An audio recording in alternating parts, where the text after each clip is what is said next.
Assalamualaikum warahmatullahi wabarakatuh. Sapuku sila suruh kemana sirat siki memang si bawa iya di channel Ogi Tulen.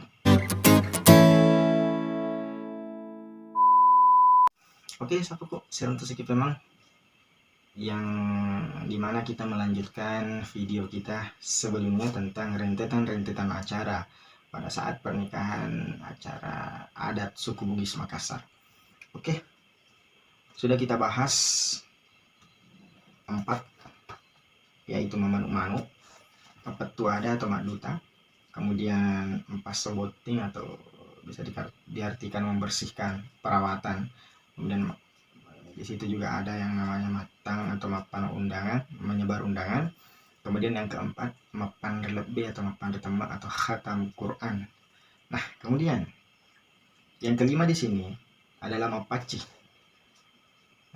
Mapaci ini berasal dari kata Bugis mapacing, dari kata pacing bersih. Nah, filosofinya sudah disebutkan di situ, mapacing atau mapaci dengan tujuan untuk membersihkan, baik itu mempelai laki-laki, mempelai perempuan. Dan adapun pada saat acara mapaci ini ada, bisa dikatakan ada 7 bahan yang disiapkan untuk melangsungkan acara seperti itu. Yang pertama adalah kita menyiapkan bantal. Bantal ini sebagai alas, simbolnya sebagai alas kepala ketika sudah berumah tangga. Kemudian pohon pisang dan daun pisang. Setelah itu disiapkan juga kain sutra, sarung sutra umpamanya. Kemudian yang keempat daun nangka.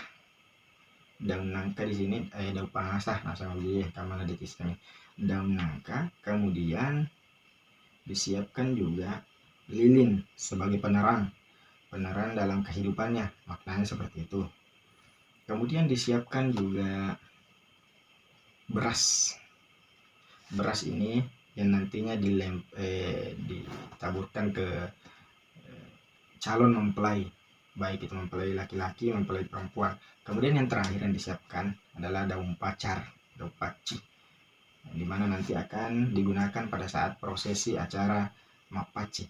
Nah, biasanya di sini untuk mencampur ketujuh ini tadi atau menggunakan bahan-bahan ini, biasanya orang itu akan dipanggil satu persatu berpasangan.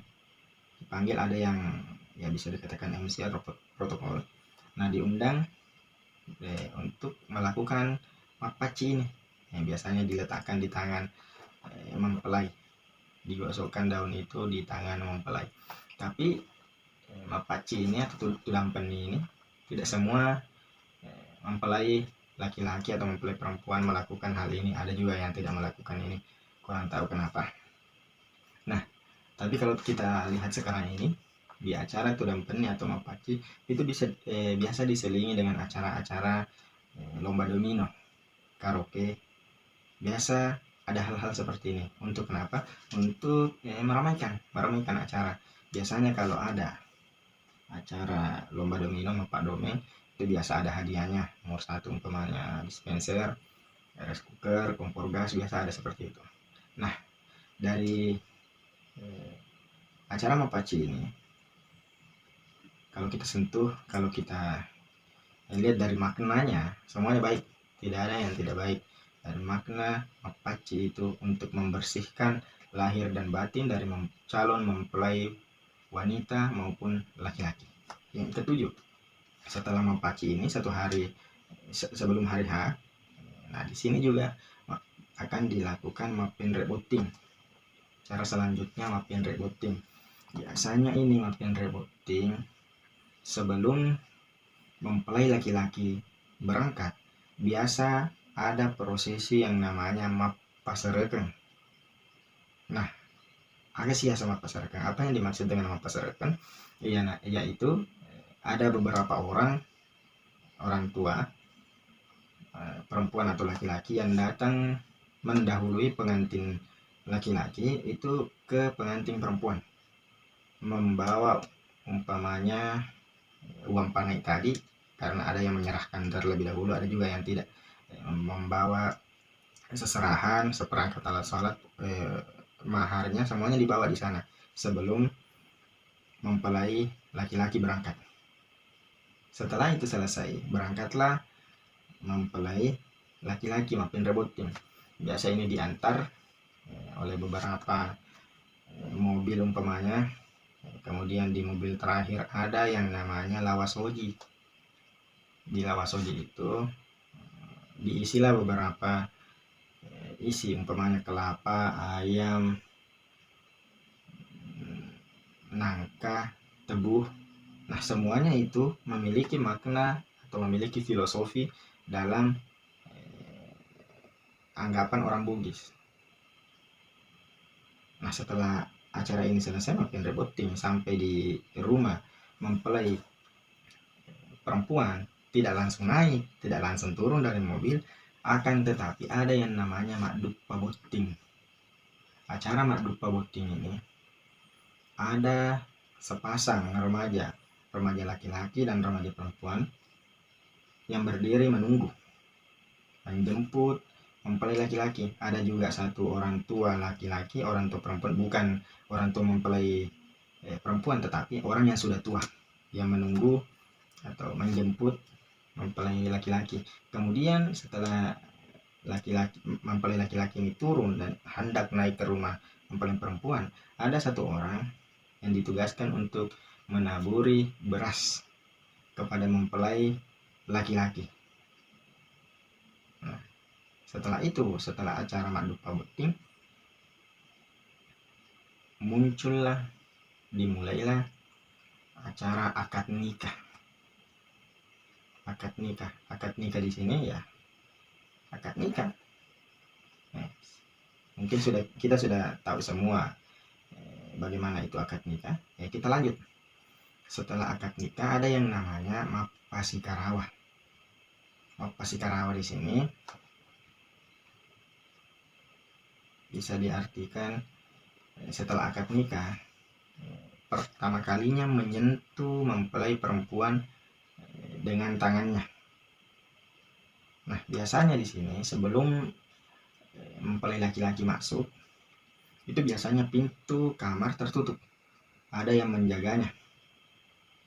Setelah umpamanya dibuka dengan berbagai macam acara-acara, kemudian dibuka. Nah, setelah dibuka, nah disitulah dimulai yang namanya mappasikarawa. Mappasikarawa di sini banyak sekali versi, banyak sekali model.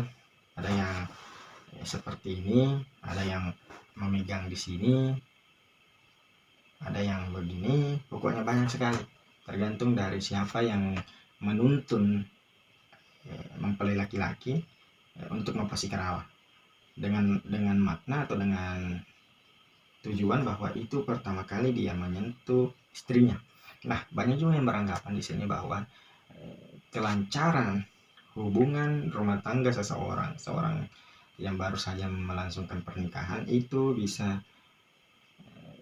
banyak yang sangkut pautkan dari caranya mappasikarawa. Jadi hati-hati bosku. Cari itu gitu kan. Kemudian setelah mappasikarawa ini ada yang namanya marola atau mapparola.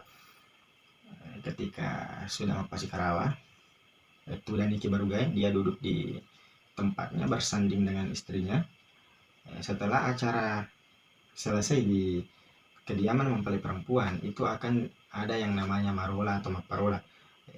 Perempuan ikut ke rumah kediaman laki-laki. Setelah di sana selesai juga, dia akan kembali lagi. Ada yang acaranya lagi meluka boting. Menukan pakaian, membuka pakaian, mengganti pakaian. Kemudian untuk persiapan umpamanya ada acara malam seperti itu, buka pakaian, dibukakan pakaian laki-laki, pakaian perempuan. Kemudian setelah acara ini selesai meluka boting, besoknya itu ada acara yang namanya ziarah kubur. Ini kita cerita di rumah mempelai perempuan. Setelah itu dia pergi ziarah kubur. Biasanya laki-laki itu pakai celana hitam, kemeja putih, pakai songkok hitam, kemudian bawa parang untuk membersihkan kuburan, bawa cerek tanpa air. Nah, untuk mensiarai leluhur-leluhur dari keluarga mempelai perempuan tadi sebagai tanda kesyukuran bahwa dia sudah melakukan pernikahan. Kemudian yang terakhir, masih tabaisang siruntui siruntui besannya masih tabaisang. Biasanya ini mempelai laki-laki, keluarga dari laki-laki yang datang ke mempelai perempuan, atau kemudian dijemput mempelai perempuan ke kediaman laki-laki juga. Kan tetapi ada juga ya, biasa kita lihat setelah acara maluka boting, besoknya itu sebelum subuh biasanya laki-laki akan kembali ke rumahnya mengambil satu bingkisan, ada kelapa, ada gula, kemudian itu akan diserahkan ke istrinya, langsung diserahkan di pangkuan istrinya. Akan tetapi jikalau mempelai laki-laki ingin melakukan ini, dia tidak boleh terpapar sinar matahari, artinya subuh dia harus kembali ke rumahnya pakai kain sutra lipat sabena saya itu. Biasanya seperti itu, tapi ada juga yang tidak melaksanakan seperti itu. Tapi kalau kita ingin mengikuti rentetan acara dari suku adat Bugis Makassar, atau kita ingin melaksanakan pernikahan secara tradisional, nah kita harus ikuti ini, kita harus pahami ini maknanya, jajaran rentetan acaranya seperti ini. Akan tetapi kalau kita ingin melaksanakan pernikahan dengan cara yang modern, sah-sah saja, semuanya sah-sah. Kembali ke pribadi kita masing-masing. Oke sapuku, itulah 12 dari rentetan acara yang ada di pernikahan suku Bugis Makassar. Jangan lupa dukung channel kami dengan cara di subscribe, nyalakan tombol loncengnya biar bosku-bosku semua tahu kalau kita punya video baru. Oke sapuku, selamat kita pada selamat. Assalamualaikum warahmatullahi wabarakatuh.